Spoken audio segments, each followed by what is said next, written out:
بسم الله الرحمن الرحيم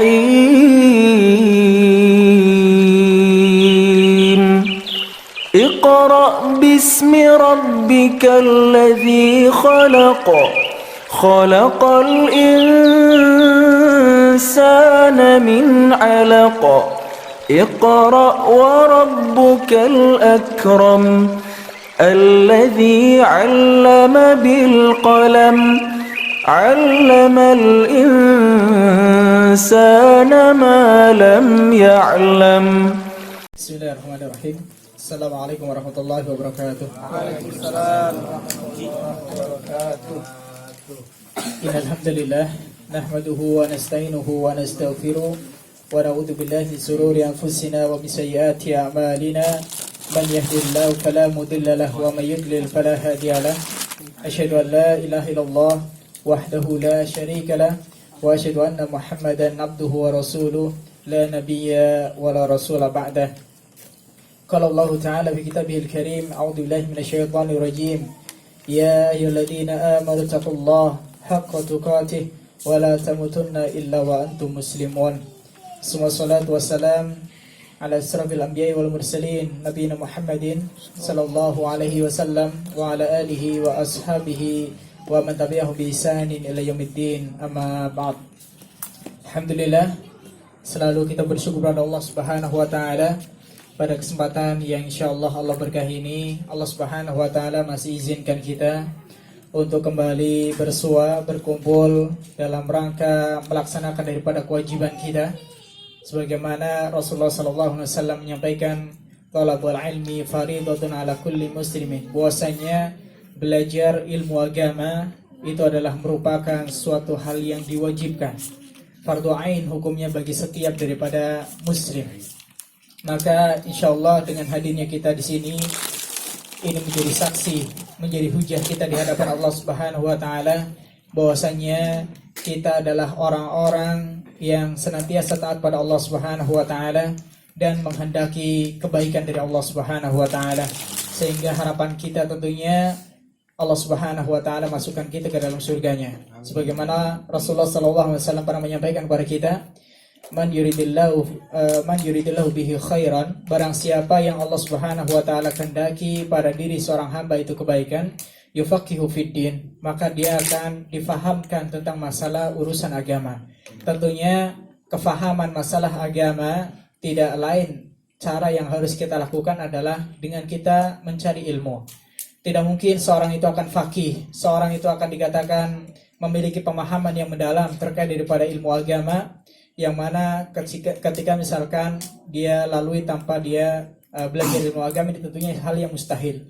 Oleh karenanya, insyaallah semoga Allah Subhanahu wa taala pada kesempatan kali ini memberikan daripada beberapa nikmat-nikmatnya, dan khususnya adalah bagaimana Allah Subhanahu wa taala memberikan kebaikan untuk kita semua di dunia dan di akhirat.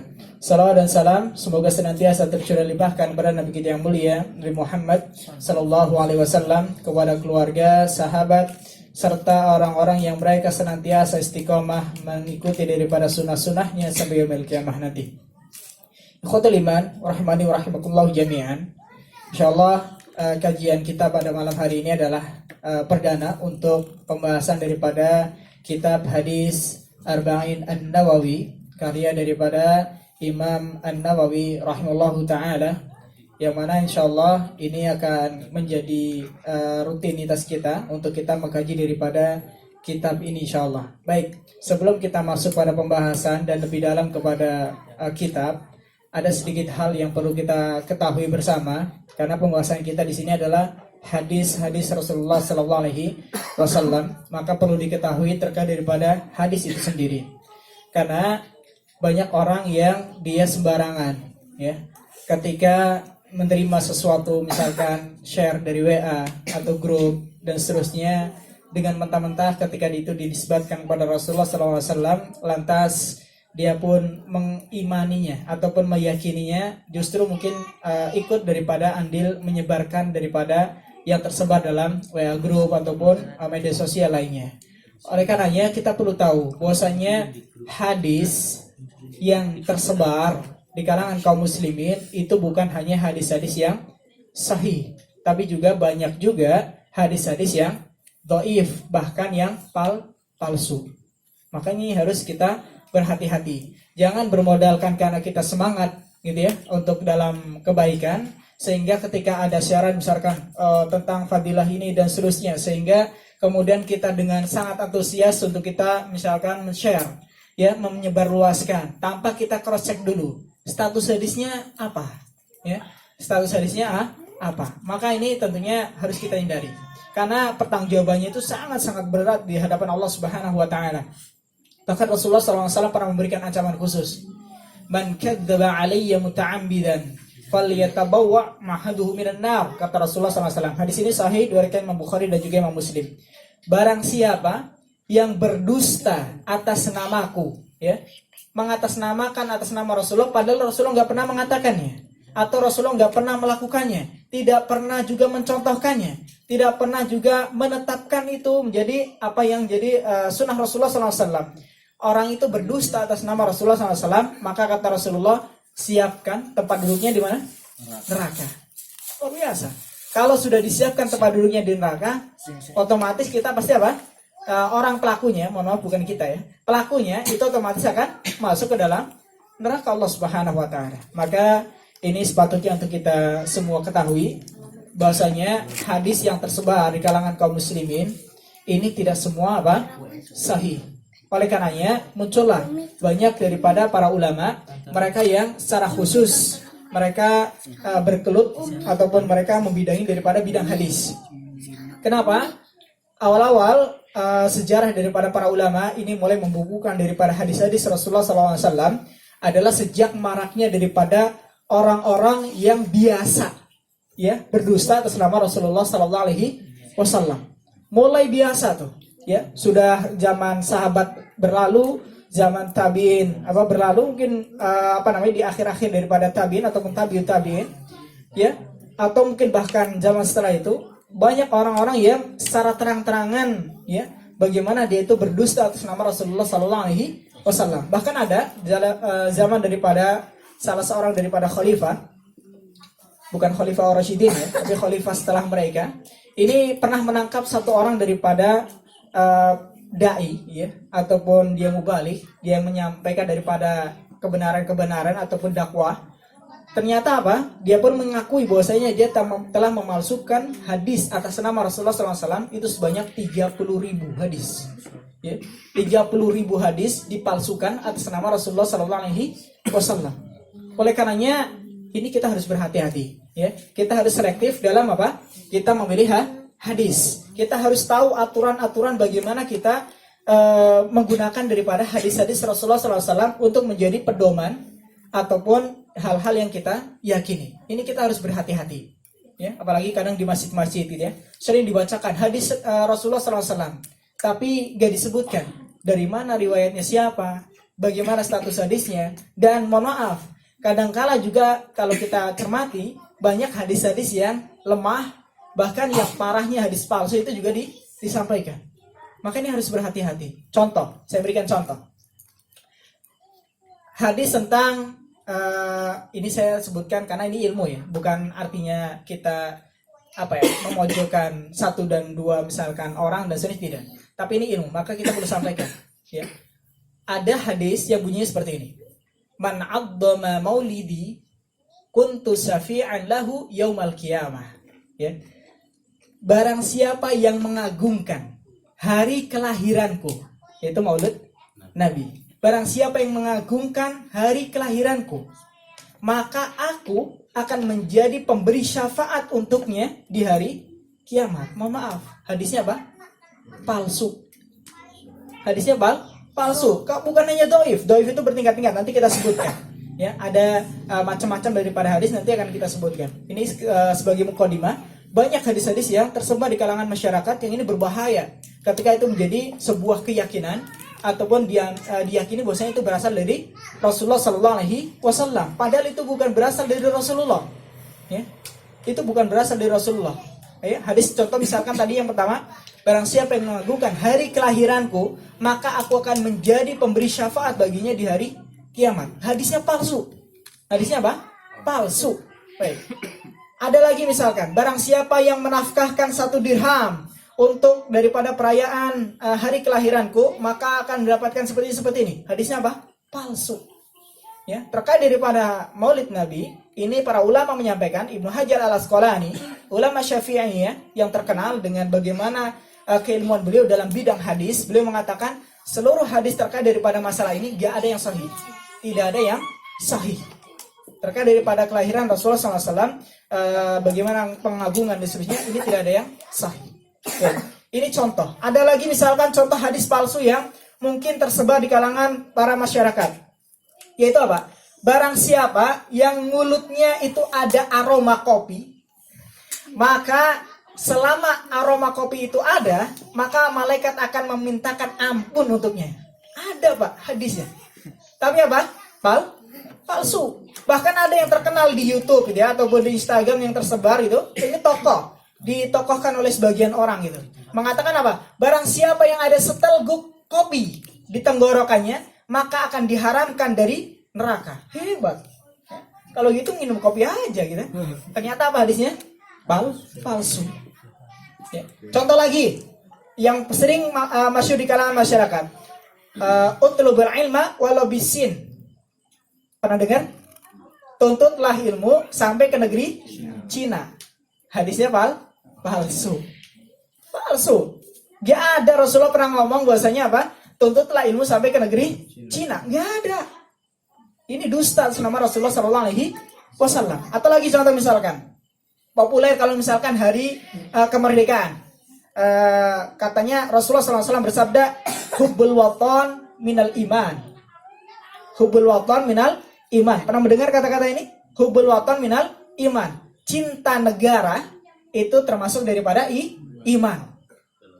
Hadisnya apa? Palsu. Hadisnya palsu.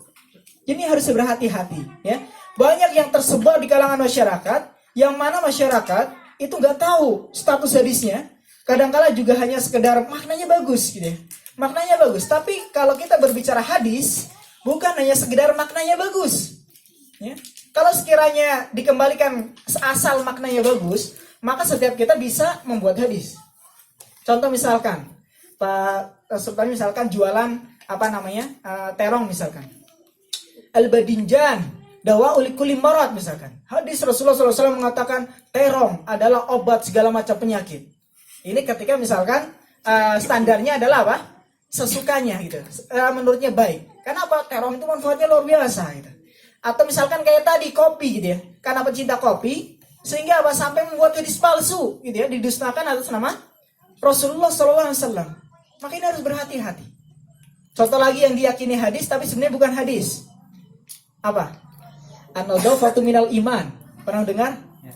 An-nadhafatu minal iman. Ya, kebersihan adalah sebagian dari iman. Ini bukan hadis. Ya, ini bukan hadis. Ini adalah kata-kata mutiara. Adapun yang sahih adalah apa? At-tuhuru syatrul iman. Kesucian atau dalam bahasa lain juga menyebutkan kebersihan adalah sebagian daripada iman. Adapun an-nadhafatu minal iman, ini adalah apa? Bukan hadis. Ya bukan hadis. Kalau dicari di kitab-kitab hadis gak bakal ketemu gitu. Ya gak bakal ketemu gitu. Oleh karenanya ini kita harus berhati-hati ya. Harus berhati-hati. Jangan semata-mata kita melihat itu adalah baik, menurut kita baik, tapi apa? Ternyata itu didustakan atas nama Rasulullah SAW. Ya mungkin banyak orang yang berdusta atas nama Rasulullah, ada hadis juga yang jadi pegangan mereka dan ternyata di sini batil. Tidak ada asalnya. Ada yang mengatakan ini. Rasulullah SAW pernah berkata, barang siapa yang mendengar dari selainku suatu kebaikan, maka terimalah meskipun aku belum mengucapkan ataupun mengamalkannya. Ada, tersebar. Maka ini mungkin menjadi dalil mereka apa? Menggunakan hadis-hadis palsu. Ini tentunya nggak bisa dibenarkan. Ya. Ada lagi, contoh misalkan banyak sekali apa ya? Yang misalkan nih orang yang berjenggot nih, Pak Sabta banyak jenggotnya ini. Katanya ya, malaikat itu bergantungan apa? Di jenggot. Itu hadisnya apa? Palsu. Ya. Atau apa lagi? Bidadari apa? Gantung di jenggot-jenggot. Bidadari gantung di jenggot-jenggot apa lagi ini? Ini tidak ada asalnya. Asalnya dari Pak Safin. Ya, ini tidak ada asalnya. Ya, ini harus berhati-hati. Harus berhati-hati. Ya, ada yang didustakan atas nama Rasulullah SAW. Oke, sebelum kita lebih jauh, ini sebagai mukadimah bahwasanya kita harus tahu di kalangan masyarakat yang tersebar itu tidak semua hadis yang tersebar adalah hadis yang sahih. Ya, tidak semua hadis adalah hadis yang sahih. Ada di antara daripada yang tersebar di kalangan kita adalah hadis-hadis yang palsu. Ya. Gak apa-apa Ustaz, kan aturannya untuk keutamaan amal, fadail amal, gak apa-apa Ustaz. Nanti kita bahas. Ya. Bagaimana standarisasi ataupun kriteria ataupun syarat-syarat daripada ulama penggunaan daripada hadis-hadis. Baik. Pertama kita harus sebutkan dulu, kita harus tahu karena kita pembahasannya adalah hadis Arba'in An-Nawawi. Apa itu hadis? Ada yang tahu apa itu hadis? Pegel juga ternyata. Baik, apa itu hadis? Ada yang tahu? Penguat hadis. Hah? Hadis penguat Al-Quran. Ada lagi? Memperjelas. Memperjelas. Ada lagi? Apa itu hadis? Hadis adalah perkataan perbuatan baik diamnya Rasulullah. Iya, Perkataan dan perbuatan baik diamnya Rasulullah iya yang dilakukan oleh Rasulullah. yang dilakukan oleh Rasulullah SAW. Ada lagi yang lain? Ini jangan-jangan nanti kalian belajar hadis itu ya, hadis arba'in. Ditanya hadis itu apa? Apa ya hadis itu? Maka ini harus tahu. Rasulullah yang disampaikan sama sahabatnya. Diucapkan Rasulullah disampaikan oleh para sahabatnya. Baik. Hadis. Apa itu hadis? Baik. Ini penting untuk kita ketahui ya.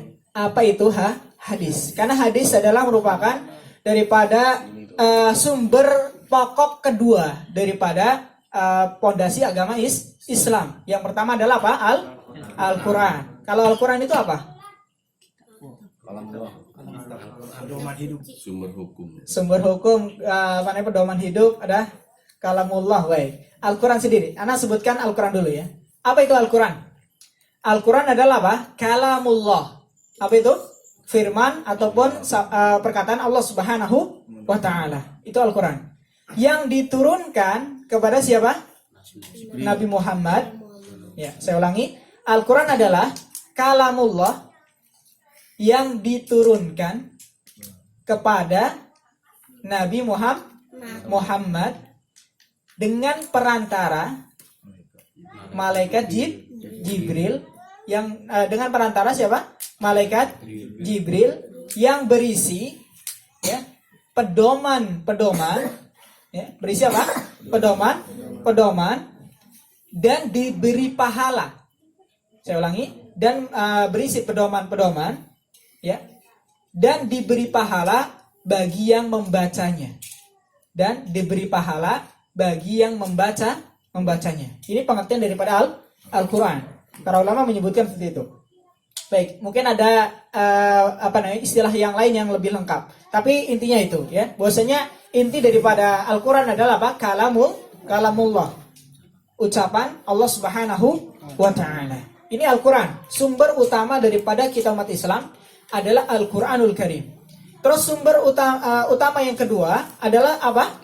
Hadis. Apa itu hadis? Nah, ini akan kita bahas. Hadis, kata para ulama, hadis adalah apa? Kullu ma udifa ila Rasulullah sallallahu alaihi wasallam min qaulin au amalin au sifatin au takririn. Saya terjemahkan. Hadis adalah segala sesuatu yang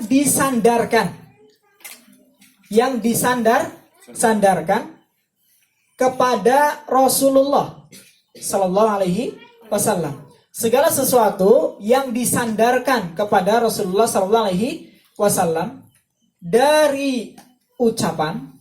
Pertama apa?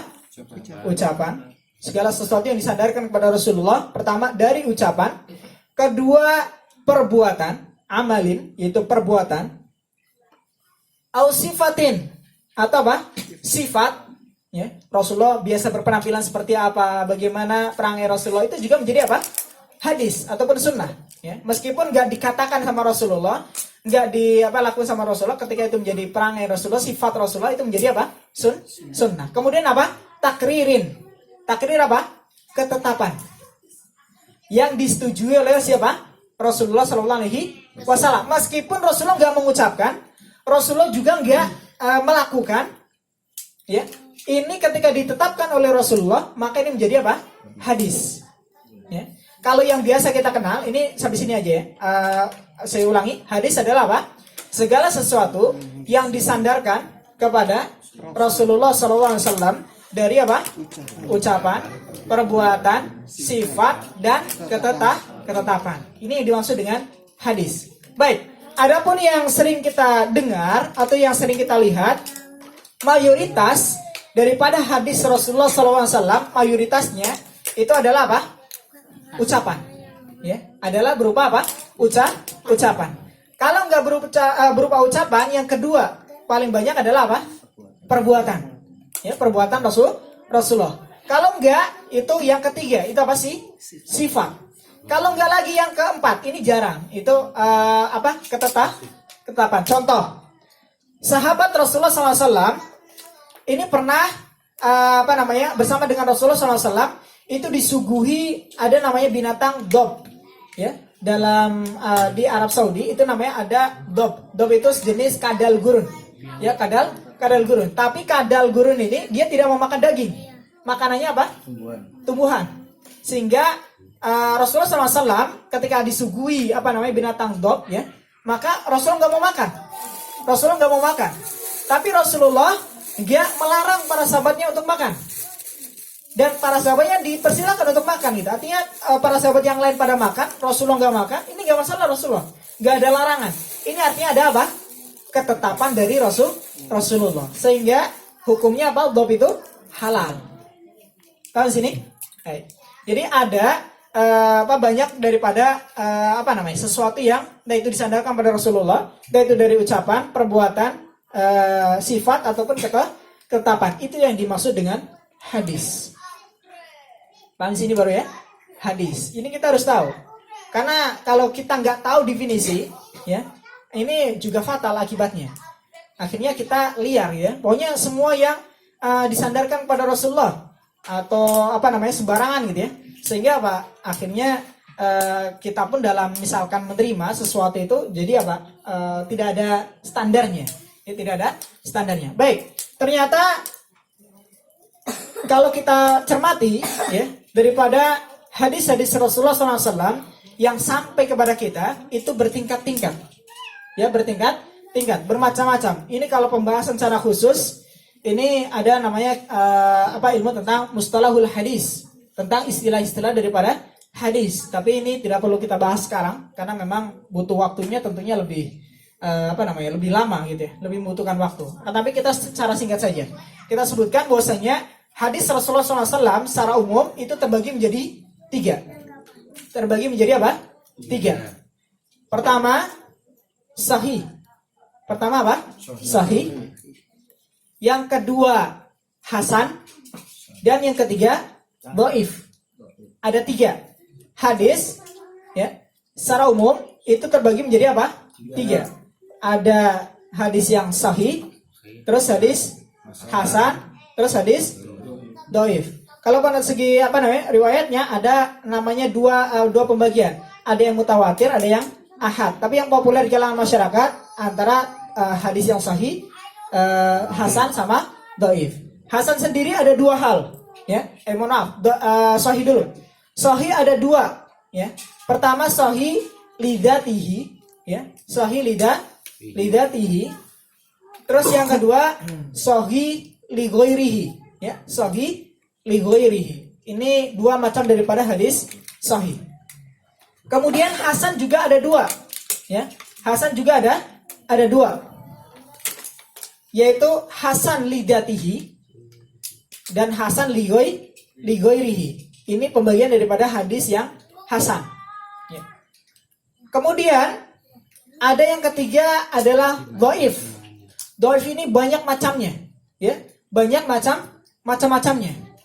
Di antara daripada hadis-hadis dhaif yang paling rendah ya paling fatal daripada hadis dhaif ada namanya maudhu. Maudhu itu apa? Palsu, ya. Palsu. Ini yang pertama. Dan yang kedua, yang paling parah kedua adalah apa? Mungkar. Apa mungkar. Terus yang ketiga, matruk. Ini paling bawah, grade paling bawah. Adapun yang lain-lain banyak hadis-hadis dhaif. Ada yang munqati, ada yang mu'dhal, ada yang banyak sekali daripada macam-macam daripada hadis dhaif. Tapi tidak perlu kita sebutkan sekarang. Yang jelas kita harus tahu bahwasanya hadis itu bermacam-macam. Adapun yang dalam kitab hadis Arba'in Nawawi, maka ini juga isinya bermacam-macam. Tapi insyaallah ya para ulama sudah mentakiknya dan tidak ada yang dhaif. Sudah mentakdisnya daripada hadis-hadis yang dikumpulkan oleh Imam An-Nawawi. Ini tidak ada hadis yang dhaif. Sehingga hadis ini meskipun berasal dari seorang imam daripada madhab Syafi'i, ini juga dipakai oleh daripada pengikut madhab yang lain. Ini luar biasa. Ini salah satu daripada karya beliau, hadis Arba'in An-Nawawi. Selain daripada dipakai oleh mayoritas daripada madhab Syafi'i, itu juga dipakai oleh madhab Hambali, Hanafi, juga Maliki. Ini juga mempelajari daripada kitab ini. Banyak yang memakai, ya. Banyak kita lihat di pesantren-pesantren, baik yang dominan misalkan dia itu bermadhab Syafi'i, Hambali ataupun yang lain, ini banyak yang memakai daripada hadis ini. Luar biasa, hadis ini isinya sangat-sangat penting, ya. Imam An-Nawawi dengan kecerdasannya, ya, dengan kecerdasan beliau mengumpulkan sekitar 40 daripada hadis Rasulullah SAW, yang mana ini tentunya tidak bisa dikumpulkan oleh sembarangan orang. Hanya bisa dikumpulkan oleh orang-orang yang benar-benar cerdas. Dan dia bisa memahami daripada agama ini dengan dalam. Sehingga hadis-hadis yang ditorehkan oleh Imam An-Nawawi dalam hadis ini hadis-hadis inti. Hadis-hadis inti. Yang mana kalau kita berbicara terkait daripada bagaimana agama Islam, ini tidak lepas daripada 40 hadis yang disampaikan oleh Imam An-Nawawi dalam kitab Arba'in Nawawi. Ini luar biasa. Tentunya kalau memilih 40 gitu ya, 40 hadis ini bukan hal yang remeh. Kenapa? Harus mendalami, pembahasan hadis ini dia akan mencakup ini dan seterusnya. Hadis ini dia akan mencakup ini dan seterusnya. Ini akan melengkapkan hadis yang ini. Ini akan seperti ini dan seterusnya. Ini luar biasa. Membutuhkan apa? Ilmu yang dalam. Sehingga ini menjadi salah satu bukti bahwasannya Imam An-Nawawi adalah merupakan seorang imam ahlul ilm yang patut untuk kita pelajari daripada karya-karyanya. Luar biasa.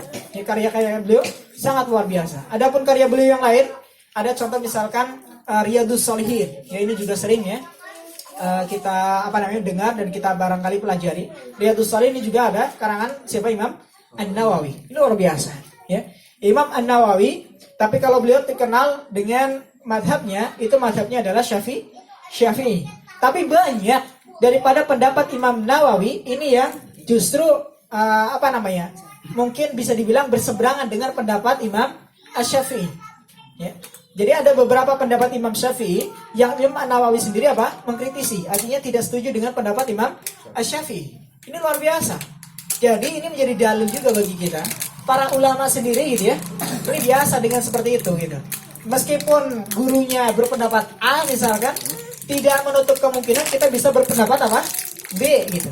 Ketika kita lihat adalah bahwasanya pendapat yang kita pilih itu jauh lebih kuat dasarnya. Ya, kuat dasar hukumnya. Ini tidak menutup kemungkinan. Bahkan Imam Syafi'i sendiri sampai mengatakan idza sahal hadis fa huwa madhabi.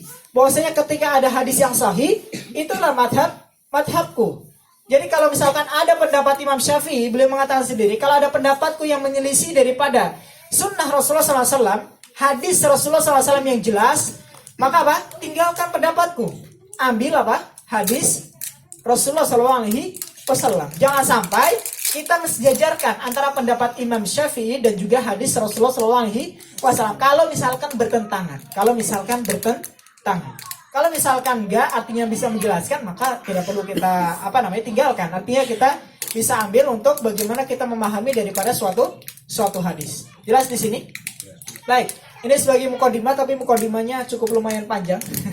Ya karena memang kalau kita nggak tahu, ya kita tidak paham terkait daripada hadis, ini khawatir kita ke depan juga tidak akan bisa maksimal untuk menyerah daripada pelajaran hadis yang akan kita pelajari.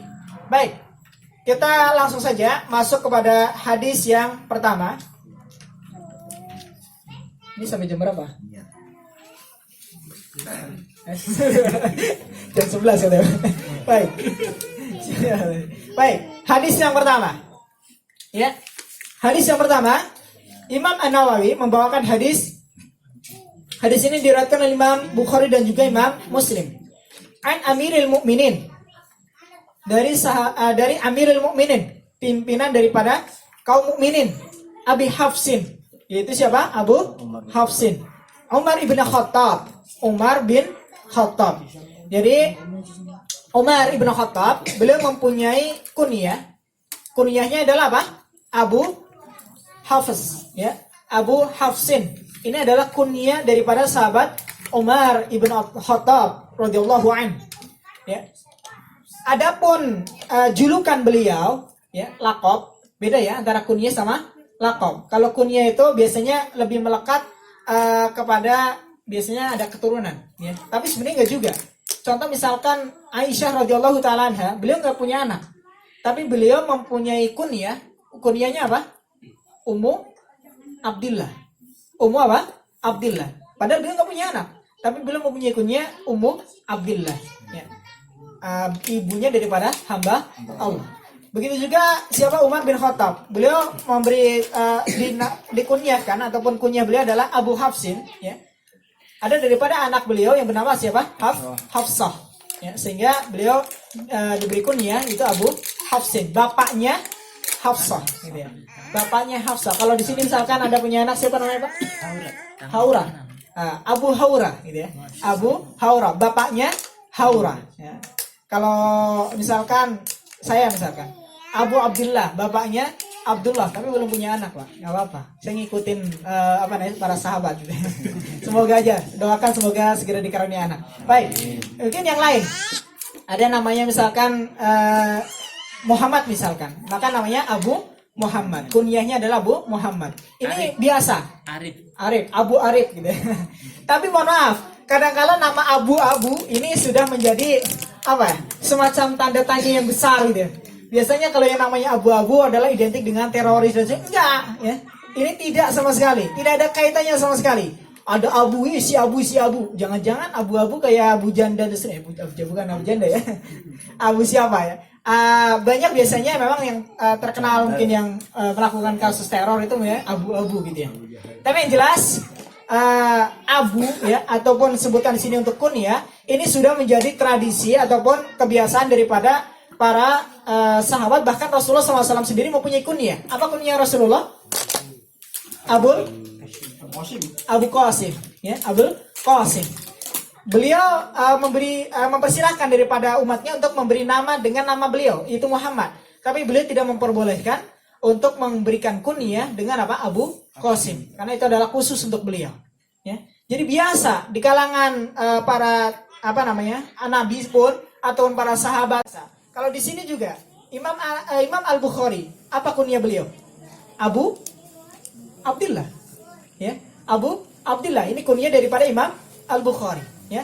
Imam Nawawi ini juga mempunyai kunyah. Banyak sekali daripada para ulama, ini rata-rata mereka memberi ada nama kunyah, ya, ada nama kunyah untuk diri mereka. Yang mana ini dikenal oleh ulama-ulama yang lainnya. Jadi jangan alergi dengan nama-nama Abu gitu ya. Karena ini termasuk daripada kebiasaan orang-orang saleh. Mereka memberikan kunyah untuk dirinya dengan sebutan seperti itu. Ya, biasanya identik dengan nama anaknya. Misalkan Abu Hafsah, Abu Rifki dan seterusnya. Baik. Beliau adalah termasuk Amirul Mukminin, ya, pimpinan daripada kaum mukminin. Beliau adalah Khalifah Rasyidin yang kedua. Khalifah Rasyidin yang kedua, yang mana di tangan beliau lah daripada umat Islam itu bisa lebih banyak, ataupun Islam itu bisa tersebar itu lebih merata. Bahkan pada saat Umar bin Khattab atau masa pemimpinan daripada Umar bin Khattab, Persia ini hancur gitu ya. Ini sejak di masa zaman daripada Umar bin Khattab radhiyallahu anhu. Ini luar biasa. Umar bin Khattab radhiyallahu taala anhu, beliau pernah berdoa untuk supaya mati syahid gitu ya. Tapi ternyata beliau tidak bisa mati syahid di dalam peperangan. Tapi Allah kabulkan. Dengan caranya apa? Allah izinkan atau Allah takdirkan bahwasanya beliau ditusuk oleh Abu Lu'lu' al-Majusi, yang mana ini adalah tokoh daripada Syiah. Ini luar biasa kalau di kelompok Syiah, Abu Lu'lu' al-Majusi ini dianggap sebagai pahlawan ya, karena sudah membunuh sahabat Umar gitu. Luar biasa. Sahabat Umar radhiyallahu ta'ala anhu ini banyak peran dalam perkembangan daripada Islam. Entah itu yang dekat-dekat daripada Mekah dan Madinah, ataupun di luar daripada kota Mekah dan Madinah. Banyak daripada kota-kota ataupun tempat-tempat yang ditaklukkan oleh Islam itu di tangan sahabat Umar ibn Khattab radhiyallahu anhu. Beliau terkenal dengan bodinya yang kekar gitu ya. Dan juga beliau terkenal juga dengan ketegasannya gitu ya. Tegas sampai beliau dijuluki dengan apa? Al-Faruq. Ya. Beliau dijuluki dengan Al-Faruq ya. Lakop beliau disebut dengan Al-Faruq. Al-Faruq itu artinya apa? Beliau bisa membedakan mana yang baik, mana yang buruk. Bahkan Rasulullah SAW pernah menyampaikan, sekiranya ada nabi setelahku, pasti itu adalah Umar. Karena banyak kejadian yang Rasulullah sudah mengambil keputusan gitu ya. Lantas sahabat Umar gak setuju. Ya. Lantas sahabat Umar tidak setuju. Contoh misalkan masalah Ghanimah. Awalnya Rasulullah memberikan keputusan seperti ini. Sahabat Umar gak setuju. Akhirnya Allah menurunkan daripada wahyu, membenarkan daripada pendapat siapa? Sahabat Umar gitu. Luar biasa. Jadi beliau sampai dijuluki Al-Faruq. Beliau bisa membedakan mana yang baik, mana yang buruk. Dan beliau masuk Islam itu adalah atas doa Rasulullah SAW. Beliau Rasulullah SAW pernah berdoa, ya Allah kuatkan Islam ya. Dengan tangan daripada salah satu daripada dua Umar, dan ternyata Allah menjawab. Umar yang dipilih adalah siapa? Umar ibn Khattab radhiyallahu anhu. Dan beliau adalah satu-satunya sahabat yang ketika hijrah itu nggak ada takutnya sama sekali, ataupun sembunyi-sembunyi itu nggak ada. Ya bahkan beliau nantangin gitu ya. Kalau misalkan ada yang nggak setuju gitu ya, mau ngajak berkelahi siap gitu. Artinya beliau luar biasa, kepribadiannya yang tegas gitu ya, disegani oleh daripada kaumnya. Luar biasa. Bahkan kalau bisa dibilang umat Islam itu mulai berani untuk menunjukkan daripada taringnya itu sejak sahabat Umar masuk ke dalam Islam. Mulai sejak itu merancang adanya jihad ya, adapun perperangan-perangan dan seterusnya ini juga dimulai tidak lain adalah sejak daripada masuknya sahabat Umar ibn Khattab radhiyallahu ta'ala. Luar biasa. Baik, ini sedikit mungkin biografi beliau. Kita tidak terlalu dalam karena pembahasan kita adalah hadis yang pertama. Dan ini luar biasa. Sebenarnya kalau kita bahas ini hadisnya cukup panjang. Kalau nggak selesai mungkin bisa pertemuan berikutnya insyaallah hadis pertama. Baik. Qala ya bahwasanya Umar ibn Khattab ya, sahabat Umar bin Khattab radhiyallahu ta'ala anhu, beliau mengatakan, sami'tu Rasulullah sallallahu alaihi wasallam yaqul. Beliau mendengar langsung Rasulullah sallallahu alaihi wasallam mengatakan sesuatu, bersabda. Jadi kalau dalam hadis itu bermacam-macam ya. Kalau kita sering mendengar ataupun kita melihat ada sigo ataupun bentuk ini. Sami'tu Rasulullah sallallahu alaihi wasallam, ra'aitu Rasulullah sallallahu alaihi wasallam, atau misalkan qala Rasulullah sallallahu alaihi wasallam atau anin Nabi sallallahu alaihi wasallam, itu berbeda-beda. Itu berbeda-beda. Untuk tingkat daripada kekuatan hadisnya itu berbeda-beda. Kalau sami'tu itu adalah tingkatan yang sangat tinggi. Ya, tingkatan yang sangat tinggi yang mana itu kesohihannya itu lebih terjamin. Kenapa? Sami'tu langsung. Sahabat Umar itu mendengar langsung Rasulullah SAW bersabda ataupun melihat Rasulullah melakukan sesuatu. Itu lebih kuat daripada misalkan anin Nabi sallallahu alaihi wasallam misalkan. Anin Nabi sallallahu alaihi wasallam qol, dari Nabi sallallahu alaihi wasallam qol, maka ini hadisnya kekuatannya itu di bawah daripada hadis ini. Ya. Jadi berbeda-beda. Makanya dalam kitab hadis yang saya susun, yang 1000 hadis populer dari Sahih Bukhari dan juga Sahih Muslim, saya urutkan berdasarkan itu juga. Ya. Contoh misalkan di situ anna Rasulullah sallallahu alaihi wasallam qol, terus ada anin Nabi sallallahu alaihi wasallam qol, terus qala Rasulullah sallallahu alaihi wasallam, ini berbeda-beda. Ini kalau kita belajar daripada ilmu hadis, ini kita akan tahu ada derajat yang berbeda-beda terkait daripada bentuk lafadznya saja itu menentukan kekuatan daripada hadis. Yang paling kuat adalah seperti ini bentuknya. Sami'tu, ya. Saya mendengar. Rasulullah SAW beliau bersabda. Ya. Apa kata Rasulullah SAW? Innamal a'malu binniyat. Bahwasanya seluruh amal itu tergantung daripada niatnya. Wa innamal likulli imri'in ma nawa. Dan sesungguhnya bagi setiap orang itu sesuai dengan apa yang dia niatkan. Faman kanat hijratuhu ilallahi wa rasulih. Barang siapa yang hijrahnya itu kepada Allah dan Rasulnya, atau untuk Allah dan Rasulnya, fa hijratuhu ilallahi wa rasulih. Maka hijrahnya itu adalah untuk Allah dan Rasulnya. Wa man kanat hijratuhu lidunya yusibuha. Dan adapun orang yang hijrah itu karena dunia yang diinginkannya. Awimra'atin yankihuha, atau seorang wanita yang ingin dinikahinya. Fahijratuhu ila ma hajara ilaih. Maka hijrahnya itu kepada apa yang dia niatkan. Dia akan mendapatkan sesuai dengan apa yang dia niatkan. Mungkin tidak sama persis dengan terjemahannya ya, nggak apa-apa. Ini bahasa saya biar lebih mudah untuk dipahami. Baik. Pertama kita bahas innamal a'malu binniyat. Sesungguhnya setiap amal itu tergantung niatnya. Ya. Niat. Siapa yang tahu niat? Apa itu niat? Niat, keyakinan. Ada lagi? Apa itu niat? Niat secara bahasa, ya betul. Niat secara bahasa artinya apa? Keinginan. Keinginan. Itu kalau secara apa? Bahasa. Niat artinya adalah keinginan. Adapun secara istilah, niat artinya adalah azam. Sebenarnya keinginan yang dalam ya, azam, yang mana sangat dalam untuk dia pengen lakukan. Itu namanya niat. Ya, secara umum kita sudah paham lah, niat itu apa. Setiap orang pasti berniat, ya enggak? Punya niat pasti. Dan niat itu para ulama sudah ijma para ulama mengatakan niat itu letaknya di mana? Di hati. Niat itu letaknya di hati. Gitu. Niat itu letaknya di hati. Kalau misalkan saya mau berbuat curang itu, dalam hati niatnya berbuat curang, tapi di lisannya dia mengatakan saya nggak bakal curang, tapi dalam hatinya dia berniat curang, maka yang dinilai apa? Ucapan atau hatinya? Hatinya.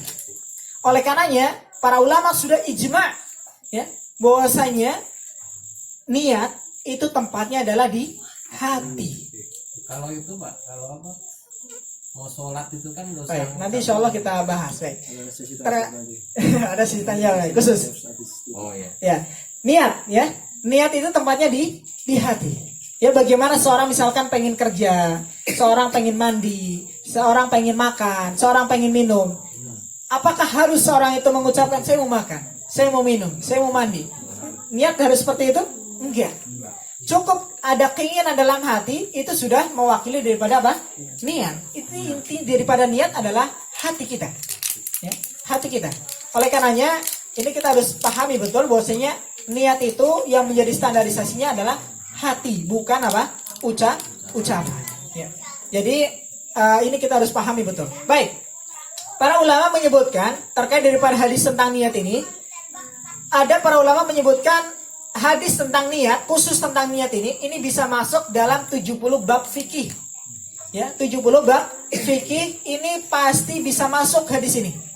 Masuk di mana-mana. Makanya jangan heran ketika misalkan kita membahas dalam kitab-kitab para ulama, contoh misalkan kitab Sahih Bukhari misalkan atau kitab-kitab yang lain, bahas masalah toharoh, bahas masalah sholat, bahas masalah misalkan janais dan seterusnya. Ini ada juga disebutkan hadis tentang niat. Karena hadis ini bisa masuk dalam 70 bab daripada masalah fikih. Ya, ini luar biasa. Sangat telitinya Imam Nawawi. Beliau membawakan hadis yang pertama itu adalah hadis tentang niat. Ini juga menunjukkan akan pentingnya daripada niat itu sendiri. Maka di sini mengatakan Rasulullah SAW mengatakan innamal a'malu binniyat. Sesungguhnya amal itu tergantung niatnya.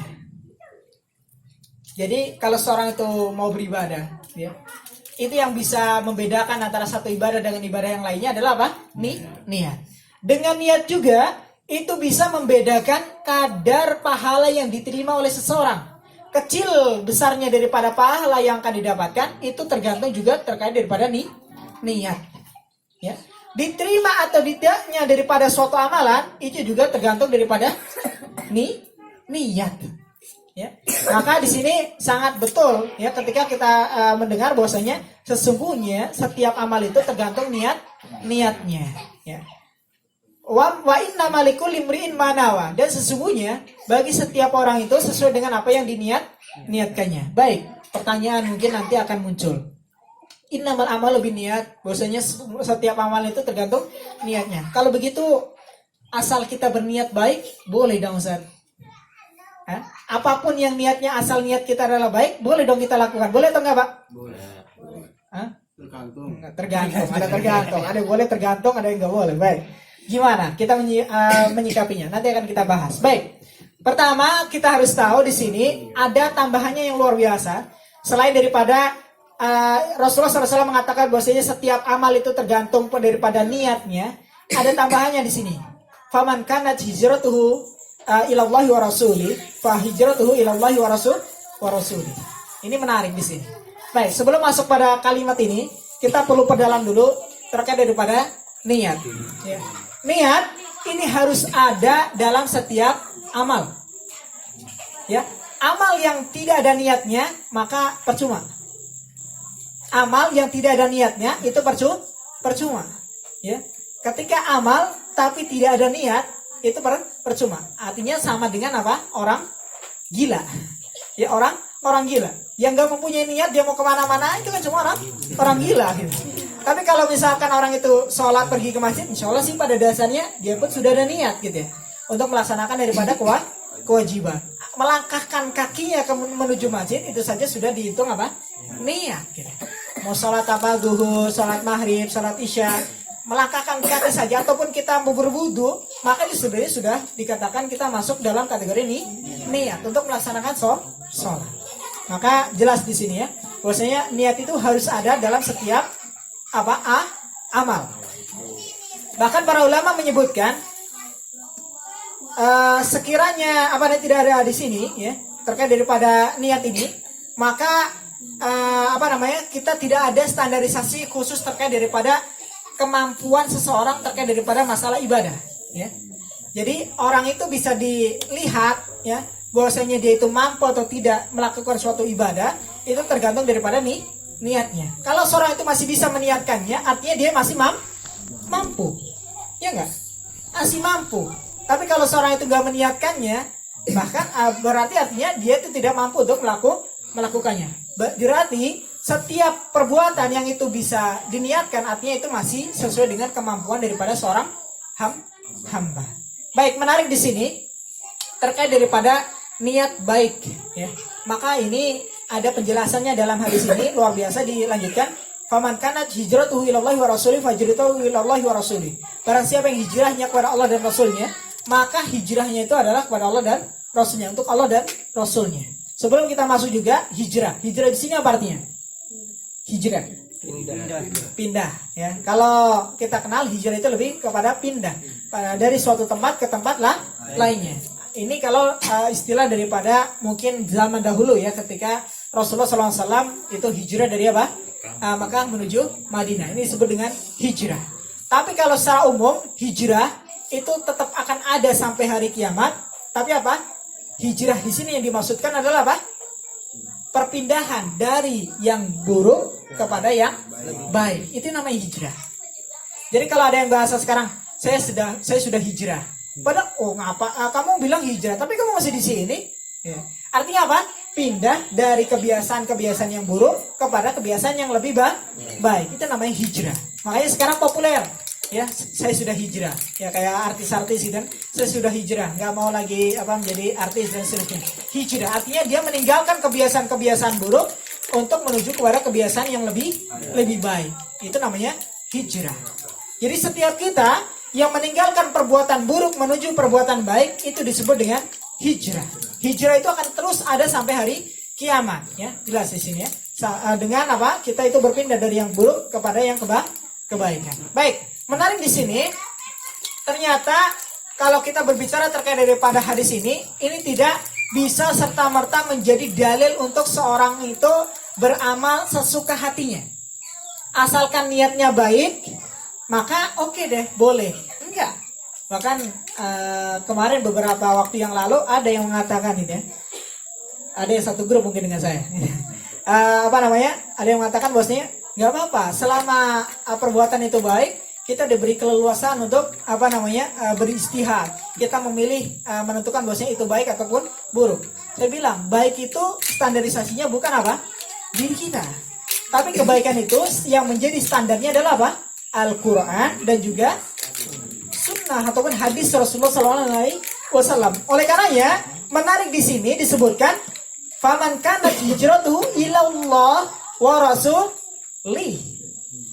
Hijrah, dia meninggalkan suatu yang buruk kepada yang baik atau dia melakukan suatu amal kebaikan, itu niatnya ataupun dia mengikuti daripada petunjuk Allah dan Rasulnya. Ini menjadi hujjah bagi kita. Hadis pertama ini bahwasanya apa? Niat, ya. Niat itu harus sejalan juga dengan apa? Ketentuan dari Allah dan Rasul-Nya. Makanya di sini sebutkan barang siapa yang hijrahnya kepada Allah dan Rasul-Nya atau untuk Allah dan Rasul-Nya, maka hijrahnya untuk Allah dan Rasul-Nya. Ini menarik. Jadi bukan hanya sekedar kita niatnya baik, ya. Lantas kita boleh semaunya sendiri gitu ya. Oh, ini baik. Oh, boleh dong. Saya pernah berikan satu sanggahan terkait daripada mungkin ada orang yang menganggap ketika misalkan asal niatnya baik maka tidak mengapa dilakukan. Asal niatnya baik tidak mengapa untuk dilakukan. Kalau dalam masalah muamalah oke. Tapi kalau dalam masalah ibadah ataupun masalah agama itu harus dikembalikan baik buruk itu kepada pandangan Allah dan Rasulnya. Ya, pandangan Allah dan Rasulnya. Contoh, seorang sahabat, 3 orang sahabat pada masa Rasulullah SAW ada yang semangat ibadah. Rata-rata biasanya orang yang menggunakan dalil boleh asal niat kita baik, kita boleh dong semau kita, yang penting baik menurut kita. Ini biasanya adalah orang yang terlalu semangat dalam beribadah, tapi dia tidak mengetahui koridor ataupun batasan-batasan terkait daripada bagaimana seharusnya yang dia lakukan, sehingga orang itu terjatuh ke dalam sesuatu yang sifatnya hulu, berlebihan. Ketika ada program misalkan contoh baca Al-Quran bergilir misalkan 1 RT, rumah ini juz 1, rumah ini juz 2, juz 3 dan seterusnya sampai misalkan juz 30. Dianggap misalkan khotam 30 juz, mendapatkan pahala khotam 30 juz. Ini tentunya tidak betul, mohon maaf ya. Tidak betul. Tidak dibetulkan. Orang itu menganggap bahwasanya ketika dibagi satu juz itu menganggap bahwasanya khotam 30 juz. Tapi kalau berbicara secara umum, perbuatan ini adalah baik. Ya, perbuatan ini adalah baik. Cuma keyakinan dan juga tata caranya yang perlu dirapikan. Baik. Saya sebutkan satu hadis. Ini menjadi penjelas bagi kita bahwasanya tidak cukup suatu amal itu hanya berdasarkan dengan niat baik. Ada pernah 3 orang sahabat datang kepada Rasulullah SAW, datang kepada Rasulullah, tapi yang ketemu dengan Aisyah, tidak ketemu dengan Rasulullah SAW. Ditanyakan kepada Aisyah tentang bagaimana Rasulullah SAW. Diceritakanlah bagaimana biasanya Rasulullah beribadahnya, terus bagaimana muamalahnya, bagaimana dengan keluarga yang disebutkan. Akhirnya 3 orang sahabat ini, mereka mempunyai azam, mempunyai keinginan. Mempunyai keinginan untuk apa? Yang pertama, dia akan berpuasa terus tanpa berbuka. Yang satunya dia mempunyai keinginan untuk sholat malam, ya, sholat terus tanpa tidur, gitu. Terus ada yang mempunyai keinginan untuk apa? Dia tidak nikah, dia terus membujang untuk dia memaksimalkan ibadah kepada Allah Subhanahu wa Ta'ala. Kalau mau berbicara niat baik, Pak, niat 3 sahabat ini baik nggak, Pak? Baik dong. Mau puasa terus, baik gak puasa? Baik. Mau sholat malam terus tanpa tidur, baik gak? Baik. Terus membujang untuk dalam rangka beribadah kepada Allah, gak mau disibukkan dengan istri, baik itu enggak? Itu dalam kacamata manusia. Tapi lantas bagaimana Rasulullah SAW menanggapi 3 orang sahabat yang mempunyai keinginan 3 hal ini?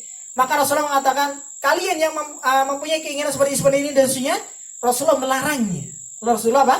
Melarangnya. Rasulullah mengatakan, saya berpuasa, tapi saya juga berbuka. Saya sholat malam, tapi Rasulullah juga apa? Tidur. Saya menikah, ya, tidak apa? Membujang. Artinya beliau semangat ibadah pada Allah Subhanahu Wa Taala, tapi beliau juga menikah. Ini luar biasa, ya. Baik, ada lagi mungkin yang ngeyel.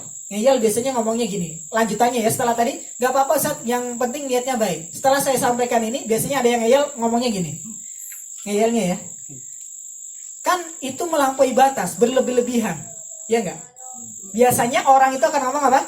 Kan berlebih-lebihan, melampaui batas. Makanya dilarang sama Rasulullah. Kalau nggak melampaui batas, nggak apa-apa. Makanya saya sampaikan lagi, justru omongan dia menjadi sebenarnya ilmu yang harus dia ketahui sendiri. Ketika dikatakan melampaui batas, berarti sesuatu itu ada batasnya nggak? Ada. Dikatakan melampaui batas, kenapa? Karena sudah keluar dari koridor batas yang sudah ditentukan. Makanya disebut melampaui batas. Sehingga kayak tadi contoh misalkan, sholat malam suntuk dia nggak mau tidur, dia dilarang. Kenapa? Dia melampaui batas. Iya, gitu ya. Kenapa? Ketentuannya adalah Rasulullah sholat malam, tapi juga ada tidurnya. Begitu juga amal-amal yang lain yang sekarang mungkin sering dilakukan gitu ya. Misalkan dianggapnya dia tidak melampaui batas, tapi asalnya misalkan ya, contoh dalam zikir setelah sholat misalkan. Zikir setelah sholat ini ada zikir yang rutin selalu dikerjakan oleh Rasulullah SAW adalah apa? Setelah selesai sholat membaca istighfar 3 kali. Kemudian apa? Allahumma antas salam wa minkas salam dan seterusnya. Kemudian sampai apa? Membaca tasbih berapa kali? 33 kali. Terus membaca tahmid berapa kali? 33 kali. Kemudian takbir berapa kali? 33 kali. Ditutup dengan apa? La ilaha illallah wa syarika lahu ya. Ini rutinitas yang sudah dilakukan oleh Rasulullah SAW dan ini sudah ada batasannya. Mampu nggak Rasulullah itu lebih daripada itu? Mampu, sangat-sangat mampu. Tapi kenapa Rasulullah nggak lebih daripada itu? Artinya memang ya standarnya atau apa namanya yang sesuai, yang terbaik adalah segitu. Adapun di luar daripada sholat silakan gitu ya. Mau zikir berapa ribu kali pun silakan gitu. Karena itu zikir yang mutlak gitu, tidak muqayyad. Adapun zikir yang muqayyad, zikir yang dia terikat dengan misalkan setelah sholat zikirnya adalah ini, maka nggak boleh seseorang umat Islam itu untuk apa? Membuat zikir-zikir yang mana tidak pernah dicontohkan oleh Rasulullah SAW. Kenapa? Zikirnya sudah ditentukan. Zikirnya sudah ditentukan bagaimana Rasulullah SAW mencontohkan untuk berzikir. Oleh karenanya, maka kita jangan hanya bermodalkan apa? Semangat dalam beribadah. Maka para ulama membuat kaidah yang sangat penting, kaidah usul nih. Ini penting untuk kita ketahui sehingga kita lebih bijak dan kita lebih tegas untuk menyikapi suatu amalan. Baik. Kaidahnya yang jelas ketika ya di masa Rasulullah SAW ya tidak ada penghalang ya untuk Rasulullah itu apa melakukan suatu ibadah tersebut ya dan ternyata Rasulullah tidak melakukan amal ibadah tersebut. Saya ulangi, di masa Rasulullah ataupun masa para sahabat gitu ya tidak ada penghalang yang menghalangi mereka untuk melakukan suatu amalan gitu ya. Tidak ada penghalang untuk melakukan suatu amalan. Dan mereka tidak melakukan amalan tersebut. Maka artinya amalan tersebut tidak baik. Ya. Contoh. Saya contohkan. Mohon maaf. Misalkan ada yang merayakan kematian Rasulullah SAW misalkan. Ya. Ada yang merayakan tentang kematian Rasulullah SAW. Hari kematian Rasulullah SAW misalkan dirayakan. Misalkan ya, pada masa Rasulullah SAW ada nggak penghalang ya daripada para sahabat untuk melakukan upacara peringatan daripada kematian Rasulullah SAW? Ada nggak penghalang? Nggak ada. Para sahabat mudah kalau mau gitu ya. Hari ini adalah hari meninggalnya Rasulullah. Ayo kita kumpul ngaji bareng.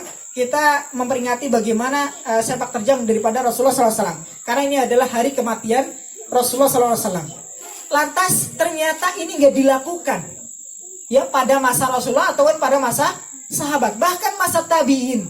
Para tabi'in pun tidak melakukannya. Maka sudah jelas amalan ini apa? Tidak baik. Meskipun ya menurut kita itu adalah apa? Baik. Meskipun menurut kita baik, tapi kaidahnya tadi ya. Kalau Rasulullah dan para sahabatnya itu tidak melakukan, padahal tidak ada penghalang untuk mereka itu bisa melakukannya, maka pasti ibadah itu adalah tidak baik. Ya. Sekiranya itu baik, la sabaquna ilaihi. Tentunya mereka para Rasulullah dengan para sahabatnya itu lebih dahulu mengerjakan. Mereka itu paling paling semangat dalam beribadah. Masa sih nggak tahu? Ya, masa sih nggak tahu ada amal baik gitu? Ya, maka ini harus kita cermati. Ya, masa sih para sahabat nggak tahu kalau merayakan kematian Rasulullah itu baik? Ya, masa nggak tahu? Ya, tentunya kalau misalkan itu adalah kebaikan, mereka tahu pasti mereka pertama kali mengadakannya.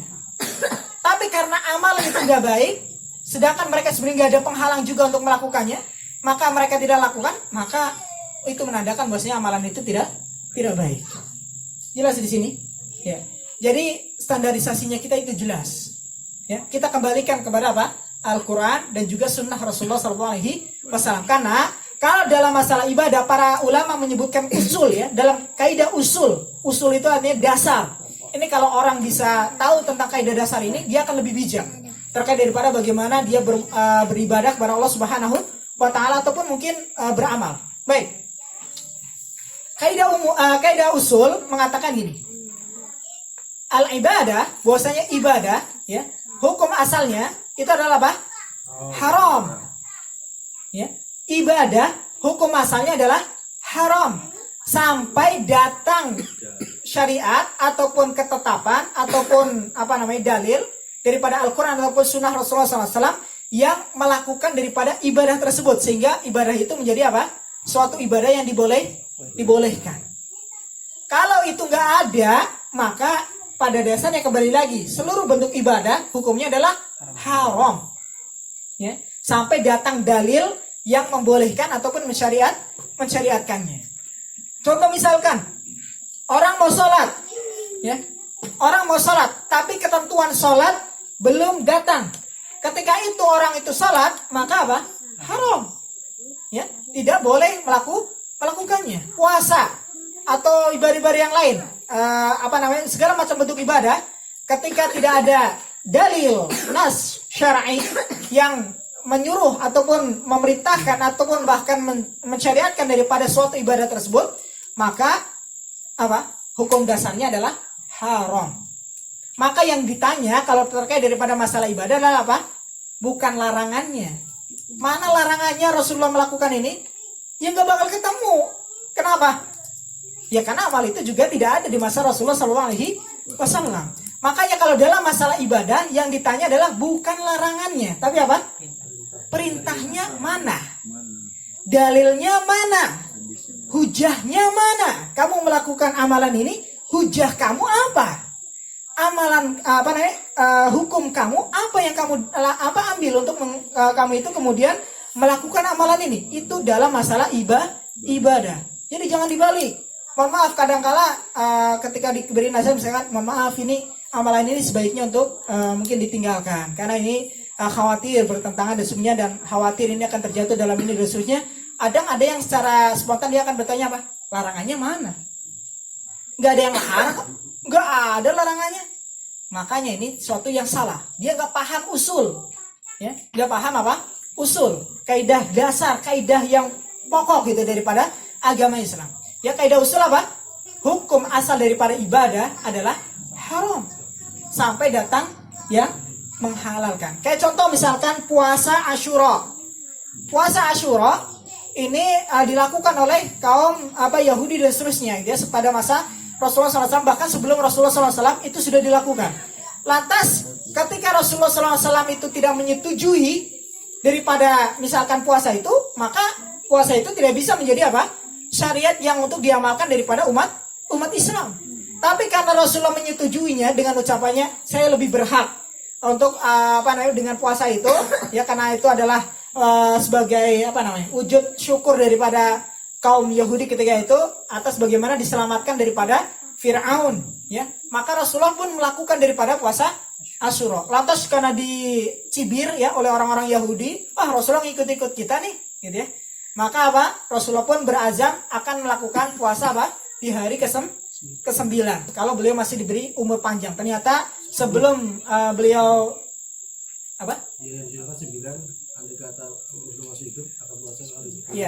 Ya, akan pokoknya berpuasa sehari ataupun sehari sebelum ataupun sesudah daripada hari itu ya, puasa Asyura. Ya, ini untuk menyelisih daripada orang Yahudi. Ini kalau ditetapkan oleh Rasulullah SAW. Nah sekarang kalau kita misalkan mengadakan suatu ibadah, siapa yang menetapkan? Siapa yang menetapkan? Siapa yang mengiyakan itu boleh, itu tidak? Sedangkan Rasulullah SAW itu sudah tidak ada. Makanya kewajiban kita adalah ittabi'u, berittiba, mengikuti. Ya. Jadi kaidahnya bukan hanya sekedar kita beranggapan baik, ya. Harus kita kembalikan kepada Allah dan Rasulnya. Lantas kalau dalam masalah dunia, kalau dalam masalah ibadah tadi hukum dasarnya adalah haram sampai ada datang dalil syar'i yang mensyariatkannya sehingga itu menjadi halal untuk kita lakukan. Ini ya, itu hukumnya adalah halal, mubah, sampai datang dalil yang mengharamkannya. Makanya kalau dalam masalah dunia yang ditanya bukan perintahnya, bukan dalilnya, tapi larangannya. Itu kalau dalam masalah dunia. Contoh misalkan makan pete, ada nggak larangannya? Oh, nggak ada, cuma ada etikanya ketika mau ke masjid jangan makan pete misalkan. Nah, itu baru kita lakukan. Atau misalkan yang lain. Contoh misalkan khamar. Khamar pada masa Rasulullah SAW itu masih dihalalkan. Masih banyak para sahabat yang ketika di Mekah sampai hijrah ke kota Madinah itu masih minum khamar. Ya.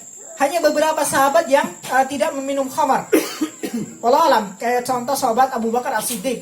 Ini beliau juga tidak meminum khamar gitu ya. Para sahabat yang lain ini banyak yang mereka masih minum khamar. Sampai datang satu ayat gitu ya, mengatakan bahwasanya khamar itu ada sedikit kebaikan dan juga banyak yang madorotnya. Kemudian datang lagi khamar itu adalah termasuk daripada amalan syaitan gitu ya. Pertama jangan kalian dekati sholat ketika kalian itu sedang mabuk. Ini peringatan pertama. Belum sampai haram kan? Nah, cuma larangannya itu ketika mau sholat jangan mabuk gitu. Ini yang pertama. Kemudian yang kedua baru datang ada manfaatnya, tapi madorotnya itu lebih besar. Lantas datang yang ketiga baru tegas bahwasanya khamar itu adalah amalan daripada syaitan. Sampai seketika itu para sahabat langsung khamarnya itu dituangkan ke jalanan. Sampai para ulama menyebutkan kota Madinah ketika itu bisa dibilang tanahnya itu banyak airnya itu kenapa? Banjir khamar. Khamar yang mereka simpan, yang mereka biasa minum, dibuang serta-merta langsung sama sahabat ketika mendengar ayat bahwasanya khamar itu adalah amalan daripada syaitan, keburukan amalan daripada syaitan. Ini luar biasa. Ini kalau dalam masalah dunia. Jadi yang ditanya kalau dalam masalah dunia larangannya, bukan perintahnya. Tapi kalau dalam masalah agama, dalam masalah itu adalah ketaatan kita kepada Allah Subhanahu wa taala, maka yang ditanya adalah dalilnya mana? Ya. Dasarnya mana? Hujahnya mana? Perintahnya mana? Itu yang harus kita ketahui. Ini dalam kaidah usul. Makanya dalam hadis yang pertama ini jelas, yaitu hijrahnya kepada Allah dan Rasulnya. Dia meninggalkan suatu yang buruk kepada yang baik itu atas dasar Allah dan Rasulnya. Standarisasi baik dan buruk itu dikembalikan kepada siapa? Allah dan Rasulnya, bukan kepada logika masing-masing. Kalau sekiranya dikembalikan kepada logika masing-masing, pasti akan apa? Banyak perpecahan. Banyak perpecahan. Contoh misalkan, masalah sholat. Masalah sholat aja misalkan. Ada pasti di situ yang mereka kalau bisa dibilang umat Islam itu mungkin kalau dikembalikan kepada otak masing-masing itu akan berbeda-beda pendapatnya. Tuh, bagi saya sholat subuh itu harusnya 4 rakaat. Kenapa? Baru bangun tidur fresh gitu. Tapi nyatanya syariat menyontohkan apa ataupun mensyariatkan 2 rakaat. Kalau sekiranya itu dikembalikan kepada apa? Otak masing-masing manusia, maka akan kacau syariat ini. Akan kacau, akan rusak agama ini, hancur. Makanya kayak contoh agama lain kayak Nasara, sehingga mereka menjadi agama yang hancur. Kenapa? Agama mereka kembalikan kepada otak mereka masing-masing. Mereka nggak berpedoman asli kepada apa? Kitab yang diturunkan oleh Allah Subhanahu wa taala. Jadi ada revisi, gitu ya. Edisi revisi sekian tahun ini, revisi ini dari ini dari itu. Ini luar biasa, ya. Ini menjadi titik daripada kehancuran suatu umat. Makanya luar biasa umat Islam, hukum asal kita harus kembalikan kepada siapa? Allah dan Rasulnya. Nah, adapun keadaan contoh misalkan, Ustaz, kita zakat pakai beras, ya kan? Zakat pakai beras, padahal zaman Rasulullah nggak ada beras. Gimana dong? Masa Rasulullah ada nggak penghalang Rasulullah untuk zakat pakai beras? Ada nggak penghalangnya? Hah? Ada penghalangnya. Kenapa? Di sana nggak ada beras, sehingga zakatnya dengan gandum. Makanan pokok mereka adalah gandum, zakatnya dengan gandum. Ada penghalangnya sehingga Rasulullah tidak zakat dengan beras. Sehingga ketika sekarang ada ulama yang mengkiaskan antara gandum dengan beras, sehingga dibolehkan untuk zakat dengan beras, itu bukan sesuatu yang diharamkan atau sesuatu yang tidak dibolehkan. Itu boleh. Kenapa? Ada halangan di masa Rasulullah SAW. Tapi kalau dalam masa Rasulullah itu nggak ada penghalang untuk mereka lakukan, lantas kita di sini mengada-ada melakukannya, maka mohon maaf, itu termasuk amalan yang sepatutnya untuk apa kita jauhi ataupun tinggalkan. Begitu Pak ya. Baik, lanjut di sini sedikit. Rasulullah SAW menyampaikan, "Wa man kanat hijratuhu lidunya yusibuha."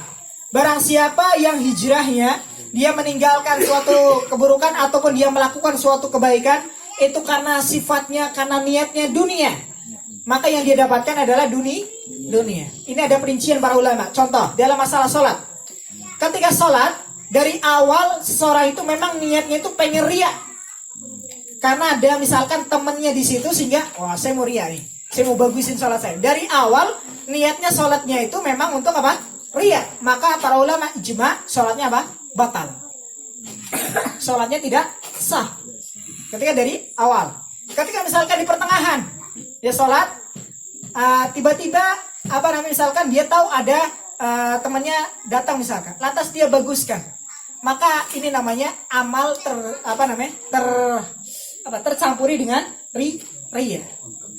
Maka para ulama berselisih pendapat di sini. Kalau ada yang mengatakan tetap sah, tapi dia berdosa. Ya berdosa. Tapi ada yang secara mutlak batal. Ya kenapa? Karena niatnya kepada selain Allah Subhanahu wa taala. Tapi ketika misalkan ada kita menjadi imam misalkan. Lantas ketika kita bacanya bagus, ada perasaan pengen riya. Tapi kemudian langsung kita kembalikan kepada niat awal. Ya, kita tarik lagi kepada niat. Saya mau ikhlas pada Allah. Karena sifatnya itu adalah bisikan dari syaitan. Maka para ulama menyampaikan hal ini tidak mengapa. Tidak mengapa karena was-was ini adalah datangnya dari syaitan ya untuk menyebabkan kita riya. Maka ini perlu diingat bahwasanya niat itu sangat penting ya, sangat penting. Jangan sampai niat kita apalagi dalam masalah ibadah itu hanya semata-mata karena dunia. Maka tentunya adalah suatu hal yang sangat merugikan untuk kita ya, sangat merugikan. Bisa jadi amal kita tidak diterima oleh Allah Subhanahu wa taala. Maka ini penting, harus diperhatikan niatnya. Jangan sampai karena dunia. Awimroatin yankihuha, atau karena seorang wanita yang pengen dinikahinya. Oh tahu nih kebiasaan wanita ini kalau sholat maghrib sama isya sama subuh misalkan di masjid. Saya jadi imam nih, saya mau baca yang panjang panjang. Suara saya mau saya dayu-dayukan gitu. Untuk apa? Wah, ini Mas, ini kayaknya cocok jadi imam saya nih. Ini berbahaya. Maka kata Rasulullah SAW, fahijratuhu ila ma hajara ilaihi. Maka hijrahnya itu hanya mendapatkan mungkin sesuai yang diniatkannya. Dia nggak dapat pahala sama sekali dari Allah Subhanahu wa Ta'ala. Hanya dapat mungkin wanita yang diinginkannya atau dunia yang dia inginkan. Maka ini penting masalah niat ya. Masalah niat ini sangat penting, harus kita senantiasa perhatikan. Jaga selalu hati kita. Ya, jaga selalu niat kita. Baik. Pertanyaannya mungkin ini jadi pertanyaan karena kalau saya lempar mungkin nggak ada pertanyaan. Pertanyaan saya, bagaimana ketika seorang itu berniat suatu kebaikan, lantas dia tidak jadi melakukan kebaikan tersebut, dicatat pahala nggak? Catat? Iya. Nggak jadi, tapi ada niat untuk melakukan kebaikan. Catat pahala nggak? Ya, dapat pahala. Bahkan ada secara hadis khusus Rasulullah SAW pernah menyampaikan terkait daripada ada si kaya, dia berinfak dengan kekayaannya gitu ya, dengan kekayaannya. Lantas ada si miskin, dia mengatakan sekiranya saya punya harta seperti orang itu, seperti saudara saya itu yang suka berinfak dengan kekayaannya, maka saya akan berinfak seperti orang itu. Maka kata Rasulullah SAW, yang diniatkan daripada orang miskin ini, meskipun dia belum bisa berinfak seperti halnya orang kaya, dia pun mendapatkan pahala infak seperti orang kaya. Ini luar biasa, pentingnya niat. Niat haji itu. Kalaupun misalnya niat ngaji ya. Niat haji. Oh haji ya, betul. Insyaallah Allah catatkan sebagai pahala haji. Tapi kalau orang yang sampai berangkat haji, tentunya pahalanya akan lebih besar, lebih beda tentunya. Kenapa? Allah itu memberikan kadar daripada pahala itu sesuai dengan kemampuannya. Prosesnya. Dilihat daripada prosesnya. Semakin sulit seseorang itu melakukan ibadah tersebut, maka pahalanya semakin besar di hadapan Allah. Makanya ada pahala khusus bagi mereka yang sholat berjamaah dengan berjalan kaki daripada menaiki kendaraan. Iya, ada hadisnya. Rasulullah SAW pernah menyampaikan ini. Yang jalannya dibonceng. Barang siapa yang berwudu di rumahnya, kemudian dia berjalan kaki menuju ke salah satu daripada rumah-rumah Allah untuk menjalankan salah satu daripada kewajiban yang Allah wajibkan pada dirinya, maka setiap langkah kakinya itu akan dicatatkan, satunya mengangkat derajatnya, satunya menghapus dosa. Pertanyaannya, di masa Rasulullah ada nggak kendaraan? Ada. Pada masa Rasulullah itu ada onta, ada juga kuda, ada keledai. Kenapa enggak Rasulullah sebutkan tentang keutamaan orang yang berjalan, misalkan menggunakan keledai untuk menuju masjid? Ada keutamaan khusus, dinilai dari kadar kesulitan yang dialami oleh seseorang. Maka kalau pertanyaannya, Ustaz, kalau kita ke masjid pakai sepeda atau pakai motor, pahalanya sama dengan berjalan kaki? Ya beda. Ada kekhususan. Karena Allah menilai suatu pahala atau memberikan pahala itu sesuai dengan proses daripada untuk melakukan amal tersebut. Kayak haji, ya. Ada orang yang bisa memiliki pahala haji dan umroh dengan sempurna. Yaitu apa? Orang yang ketika sholat subuh berjamaah, kemudian dia berzikir kepada Allah Subhanahu Wa Taala sampai dengan syuruk, ya. Kemudian dia sholat syuruk, 2 rakaat syuruk, atau dalam bahasa lain ulama juga menyebutkan sholat duha tapi di awal waktu. Ini pahalanya kata Rasulullah seperti haji dan umroh sempurna. Tapi ketika misalkan ada orang yang bisa berangkat haji, itu tentunya pahalanya akan lebih besar ketika langsung berangkat haji. Kenapa? Ada uang yang dikeluarkan, ada pengorbanan yang dilakukan. Tentunya pahalanya akan berbeda. Baik, yang jelas di sini terkait daripada niat, seorang ketika berniat untuk melakukan kebaikan, atas dia terhalang, maka dia telah mendapatkan pahala kebaikan. Tapi kebalikannya, saya sebagai penutup, orang yang berniat melakukan suatu keburukan, lantas nggak jadi melakukan keburukan tersebut, dia mendapatkan dosa atau tidak? Belum. Enggak. Belum. Dasarnya apa, Pak?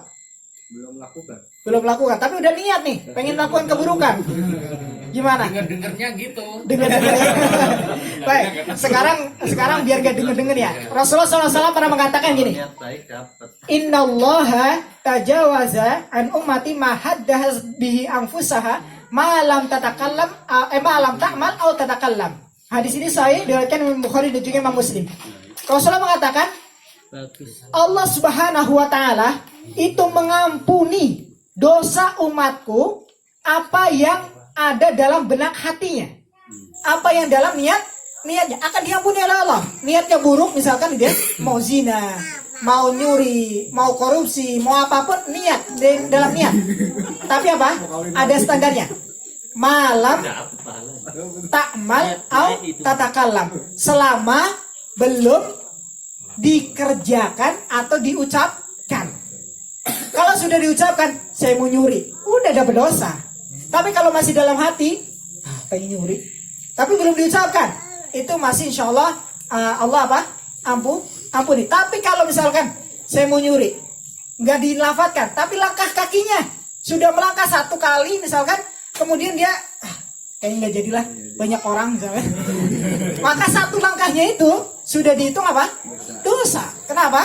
Dia sudah beramal, mengaplikasikan daripada niatnya. Tapi kalau masih dalam niat, belum diucapkan, belum diamalkan, maka insya Allah Allah Subhanahu wa taala akan ampuni.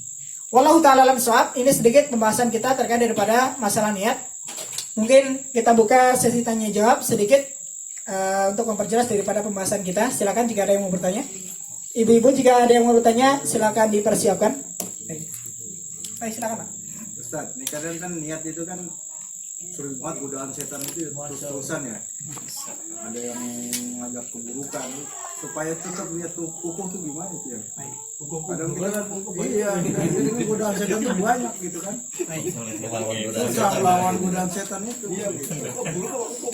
Baik. Mana aja lah. Baik. Ya, yang jelas syaitan itu tidak akan pernah berhenti untuk apa? Menyesatkan daripada anak cucu Adam. Bahkan syaitan sendiri sampai bersumpah di hadapan Allah Subhanahu wa taala apa?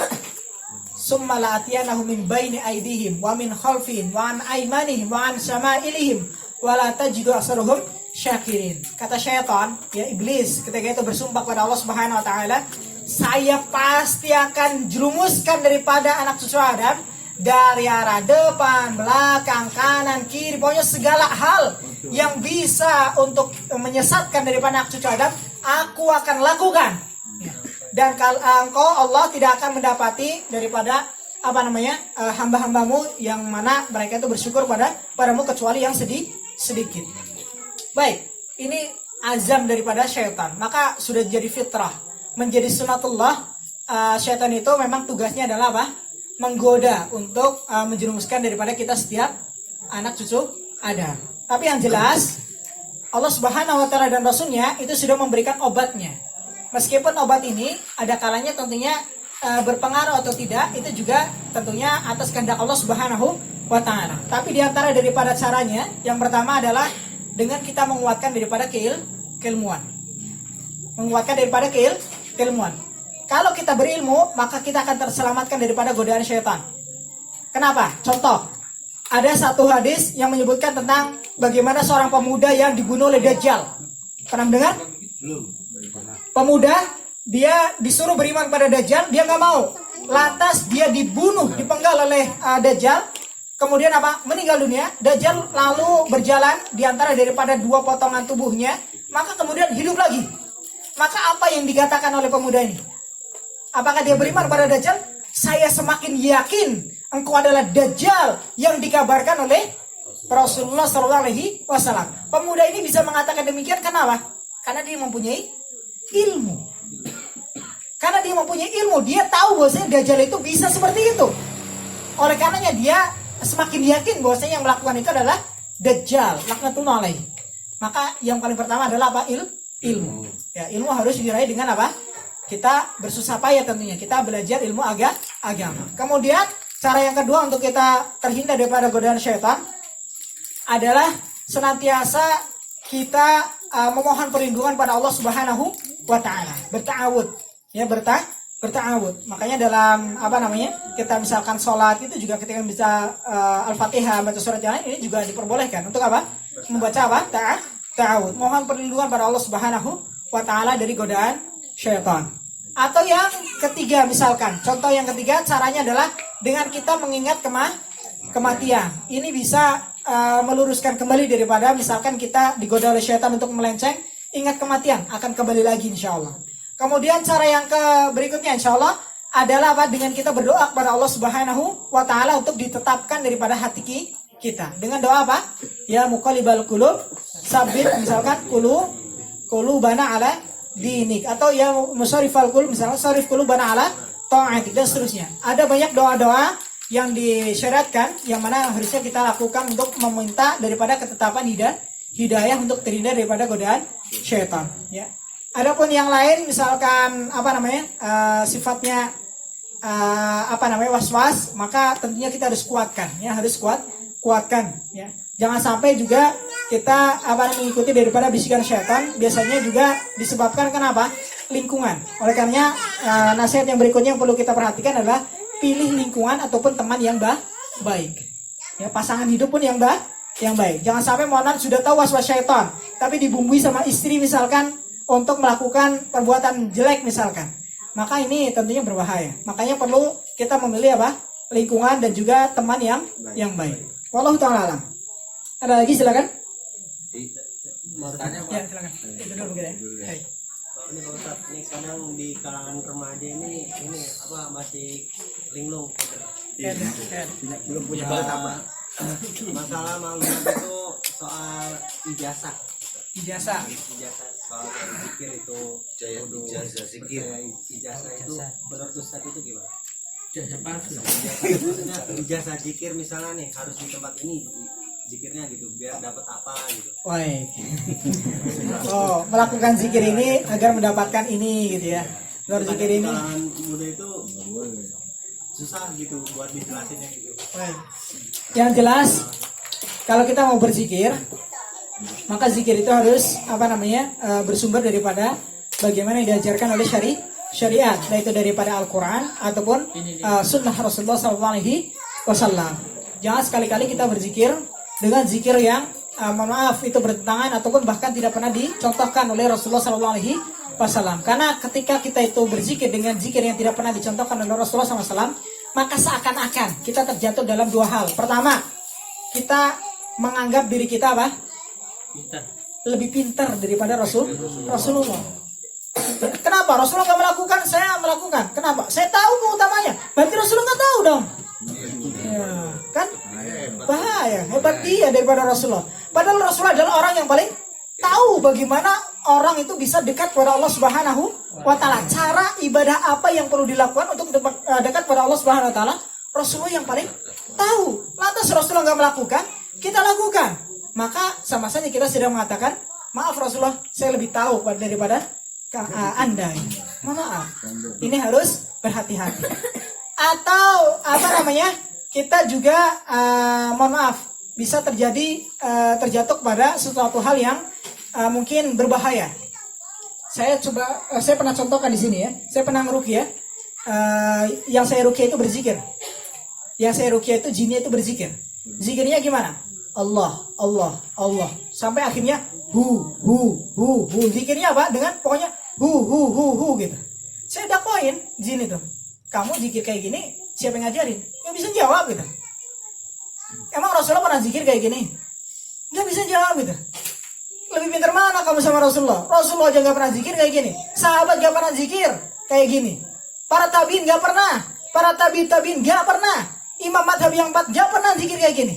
Kamu zikir kayak gini, dari mana kamu? Lebih pintar daripada mereka. Akhirnya bilang, iya Ustaz, saya salah. Saya mau bertobat. Ya, jadi kadangkala ada yang menjadi penyebab masuknya jin itu. Kenapa? Karena sebab kita mengamalkan suatu amalan yang tidak disyariatkan oleh syariat Islam. Kenapa? Bahwasanya syaitan ataupun iblis itu lebih suka dengan suatu hal yang diada-adakan, yang mana itu notabene tidak bersumber daripada syariat Islam. Makanya harus selektif ya. Adapun ijazah zikir, setahu saya tidak pernah ada Rasulullah mengijazahkan zikir ini ya. Nanti zikir ini seterusnya. Kalau mau ijazah zikir, paling yang bagus tentunya zikir kita adalah bersambung sampai Rasulullah, ya enggak? Iya, contoh zikir yang sambung pada Rasulullah banyak sekali. Contoh apa? Subhanallah wa bihamdi, subhanallahil azim. Kata Rasulullah apa? Bahwasanya itu ringan di lisan tapi berat di timbangan dan itu dicintai oleh Allah. Ini sanadnya sambung sampai Rasulullah nih. Ya, atau misalkan apa? Misalkan baca subhanallah, misalkan atau alhamdulillah, atau Allahu akbar, astagfirullah. Yang jelas kita harus tahu bahwasanya zikir yang diajarkan oleh Rasulullah SAW ini pasti zikir yang mempunyai makna, dan makna ini adalah makna yang benar. Ya, kalau hu maknanya apa? Ya, ada sembarangan orang mungkin ada yang bilang hu ini maknanya Allah gitu. Tapi ada unsur apa di situ tentang hu ini? Pengesaan Allah itu mungkin diadakan, terpaksa gitu ya. Pada dasarnya itu muncul daripada mungkin dari diri dia sendiri, otak dia sendiri supaya melegalkan daripada zikir yang dia lakukan. Yang jelas yang diajarkan Rasulullah, zikir itu pasti mempunyai makna. Contoh subhanallah artinya apa? Maha suci Allah, Allahu akbar, Allah maha besar. Ada pengagungan pada Allah Subhanahu wa taala. Atau astagfirullah, saya mohon ampunan pada Allah. Ada unsur di situ makna yang mana entah itu mengagungkan Allah ataupun di situ dia mohon ampunan pada Allah Subhanahu wa taala. Ya. Adapun yang seperti itu tidak pernah. Yang jelas tadi standarnya. Kalau sekiranya itu baik, sudah pasti dilakukan oleh para Rasulullah SAW, para sahabat ataupun orang-orang soleh setelah mereka. Nggak usah jauh-jauh, ulama madhab yang 4 aja. Ya, kalau mereka melakukan itu, ayo kita lakukan. Tapi kalau enggak, mohon maaf. Ya, mohon maaf. Tapi kalau ada ulama-ulama setelahnya, wallahualam ya sekarang lebih gampang orang itu menggelari seorang itu dengan ulama. Padahal mungkin tidak pantas disebut sebagai seorang ulama itu. Maka sanad itu betul ya penting ya. Karena para ulama menyebutkan al-isnadu minad-din. Ya bahwasanya sanad itu adalah bagian daripada agama. Laulal isnad laqala an-nasu masya'a. Bahwasanya kalau enggak karena sanad, manusia itu akan berbicara sesuai dengan kehendaknya sendiri. Ini penting sanad, betul. Makanya dalam hadis pun ada sanad gitu ya, yang mana bisa menjadi pembeda antara itu hadis yang sahih, hasan ataupun dhaif. Nah, kalau kita berbicara masalah ini panjang sekali. Yang jelas tadi ya, bagaimana cara membedakannya, udah cukupkan daripada yang jelas. Insya Allah itu lebih selamat. Kalaupun misalkan ada yang mengijazahkan misalkan zikir tertentu, tanya